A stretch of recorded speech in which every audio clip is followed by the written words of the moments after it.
அன்பர்களே வணக்கம். இன்றைய தினம் 14/6/2024 வெள்ளிக்கிழமை, உத்திரம் நட்சத்திரம், எண் 9, செவ்வாய்க்கு உரிய எண். செவ்வாய் யார்? போர் வீரன், போருக்கு உண்டான ஒரு கிரகம். காயம், சண்டை, சச்சரவு, வலி, வேதனை, கோபம் இவைகளெல்லாம் இந்த செவ்வாய்க்கு உரிய ஒன்று. கடும் முயற்சியும் இதில் அடங்கும். ஒருவர் 9ஆம் தேதி பிறந்திருக்கிறார். பிறந்த நாள் வியாழக்கிழமை. பிறந்த வேலை சாத்வீக வேலை. சாத்வீகம் என்று சொன்னால் அகிம்சை குணம்தான் இருக்கும். போராட்டம், ஆர்ப்பாட்டம், அடிதடி இருக்காது, அநேகமாக இருக்காது. ஆனால் இந்த செவ்வாய்க்கு விதிவிலக்கு. பல ஜோதிடர்கள் இந்த இடத்தில்தான் பெரிதும் தடுமாறுவார்கள். இதை தவறு என்று கொச்சைப்படுத்துவதா, அது பாராட்டுவதா என்றே தெரியாது. அந்த அளவுக்கு ஒரு குணம் இவர்களுக்கு உண்டு. உதாரணம் சொல்கிறேன். முகலாய பேரரசு படையெடுத்து மதுரைக்கு வருகிறது. திருப்பரங்குன்றம் கோவில் இருக்கின்ற முருகனை அவர்கள் சிதைக்க இருப்பதாக செய்தியும் வருகிறது. ஒரு சிறுவன், 12 வயது சிறுவன், இதை தடுப்பது எப்படி என்று ஒரு யோசனை கேட்கிறான். ஒரு எரிச்சலில், கோபத்தில் அந்த ஊர் பெரியவர் பேயால் தான் முடியும் அவர்களெல்லாம் அடக்க என்று சொல்லிவிட்டு போய்விடுகிறார். பேயாக என்ன வழி என்று இன்னொருவரை கேட்கிறான். நீ தற்கொலை செய்து கொண்டால் பேயாவா என்று அவர் சொல்லி, ஏதோ ஒரு அவசரம், வருகிறார்கள், என்ன செய்வது புரியவில்லை, சொல்லிவிட்டு போய்விட்டான். இவன் திருப்பரங்குன்றம் மலையிலிருந்து கீழே விழுந்து நான் பேயாகி அவரை தடுப்பேன் என்று விழுந்து இறந்தான். கல்வெட்டு கூறுகிறது. இப்போது அவனது செயலை கொச்சைப்படுத்துவதா? அவன் யாரும் பாதிக்கப்பட வேண்டும் என்பதற்காக செய்யவில்லை. தான் விரும்பும் முருகனை காப்பாற்ற அப்படி செய்தான். பாராட்டுக்கும் உரியது, பரிதாபத்துக்கும் உரியது, கொச்சைப்படுத்த முடியாது. இப்படிப்பட்ட வீரம் செவ்வாய் சாத்விக குணத்தில் இருந்தால் வரும். இந்த இடத்தை நீங்கள் நன்றாக புரிந்து கொள்ள வேண்டும். மேலிருந்து கீழே விழுவது நினைத்து கூட பார்க்க முடியாத ஒரு பிரமிப்பு. ஆனால் அவனது எண்ணம் ஒரு நல்ல எண்ணம். ஆகவே கொச்சைப்படுத்தவும் முடியவில்லை. இப்படிப்பட்ட குணம் இவர்களுக்கு இருக்கிறது. அடுத்து ராஜசம். இந்த ராஜச பண்பு எப்படி? இவர்களுக்கு மிகவும் பிடித்தது போராட்டம்.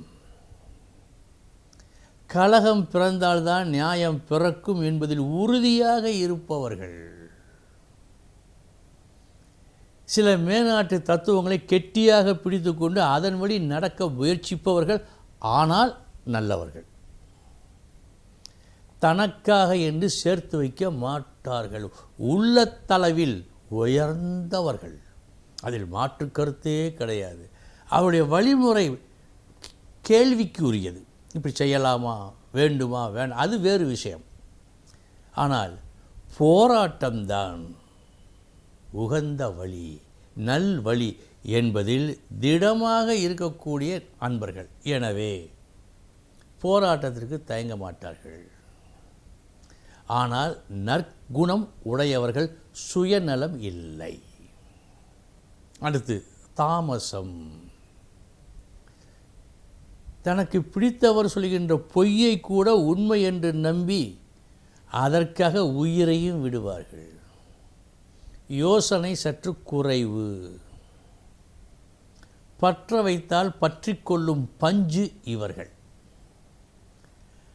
நல்லவர் வழியில் சென்றால் இவர்களுக்கு நல்லவர்கள் இவர்களுக்கு மேலே இருந்து வழி நடத்துபவர்களாக இருந்தால் மிகப்பெரிய நன்மைகள் நிகழும் நாட்டுக்கு.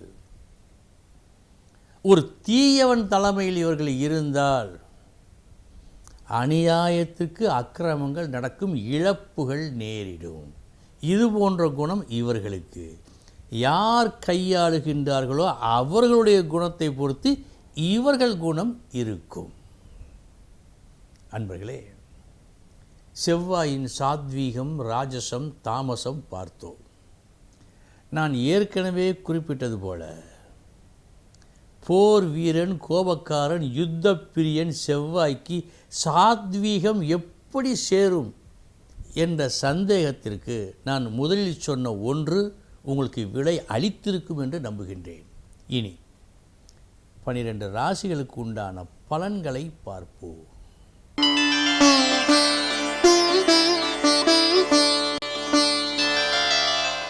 மேச ராசி அன்பர்களே,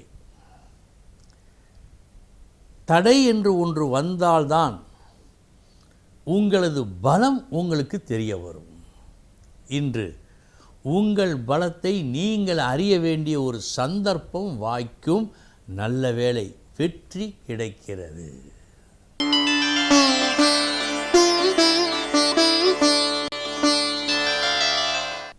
ரிஷபராசி அன்பர்களே,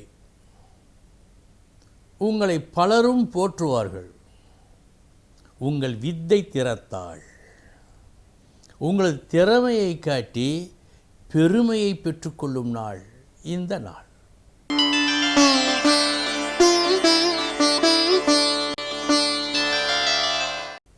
மிதுன ராசி அன்பர்களே, உங்களது செயல்கள், புத்திசாலித்தனமான செயல்கள் அனைத்தும் செவிடன் காதில் ஊதிய சங்கு போல் ஒன்றுமில்லாமல் போவதற்கு இன்று வாய்ப்பு உண்டு.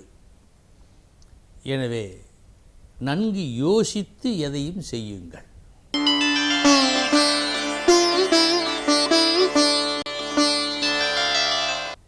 கடகராசி அன்பர்களே, இன்றைய உங்களது முயற்சி தேவைப்பட்ட பணத்தை பெறுவதற்காக இருக்கிறது. அதில் வெற்றி உண்டா? உண்டு. மதியத்திற்கு பிறகு வெற்றி உண்டு.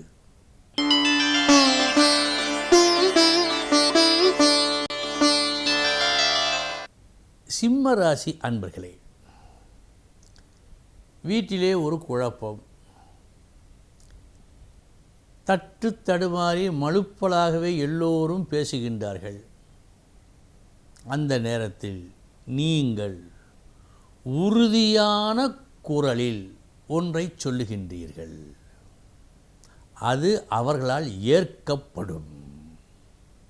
அந்த வகையில் உங்களது உறுதியான ஒரு குரல் இன்று ஒரு நன்மையை செய்கிறது.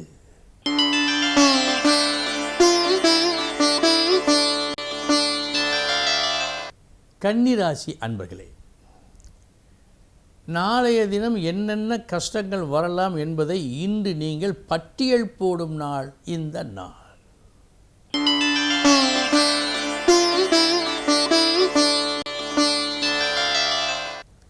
துலாம் ராசி அன்பர்களே, என்றோ உங்களுக்கு சேர வேண்டிய பணம் நீங்களே மறந்துவிட்ட நிலையில் இன்று உங்களிடம் வருகிறது. உங்கள் பணம் காலம் தாழ்த்தி உங்களிடம் வரும் நாள் இந்த நாள்.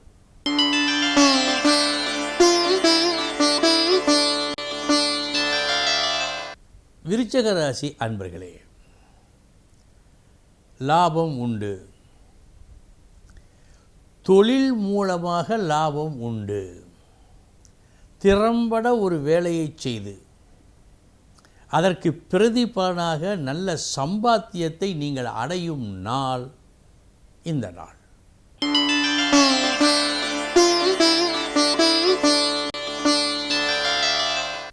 தனுசு ராசி அன்பர்களே, செயல்களெல்லாம் செயல்கள் அல்ல. நிலைத்த நிலைத்து நிற்கும் ஒரு வெற்றியை தரும் செயலே செயல். அத்தகைய ஒரு செயலை இன்று நீங்கள் வெற்றிகரமாக செய்து முடிப்பீர்கள்.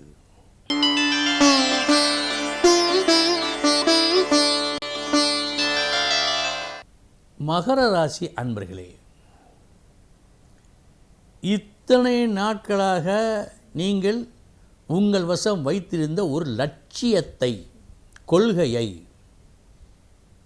இன்றைய தினம் மாற்றிக்கொள்ள வேண்டிய ஒரு அவசியம் ஏற்பட்டு மாற்றிக்கொள்வீர்கள்.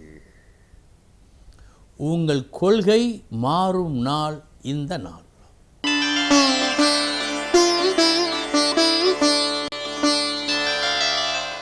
கும்பராசி அன்பர்களே,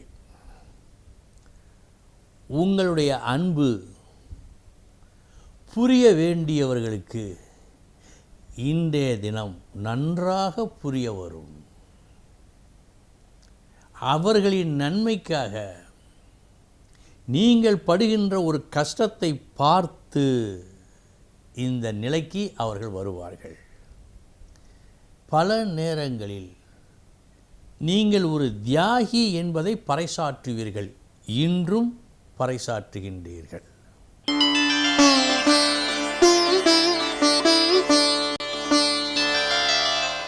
மீனராசி அன்பர்களே, ஒரு லட்சிய நோக்கோடு ஒரு நல்ல காரியம் முடிய வேண்டும் என்ற எண்ணத்தில் கடுமையான கஷ்டத்தை அனுபவித்து அந்த செயலை முடிக்கின்றீர்கள். கஷ்டப்பட்டு, மிகவும் கஷ்டப்பட்டு ஒரு நற்செயலை நீங்கள் செய்யும் நாள் இந்த நாள். அன்பர்களே, இதுவரை 12 ராசிகளுக்கு உண்டான பலன்களை பார்த்தோம். நாளைய தினம் முக்கிய செய்தியோடு சந்திக்கிறேன். வணக்கம்.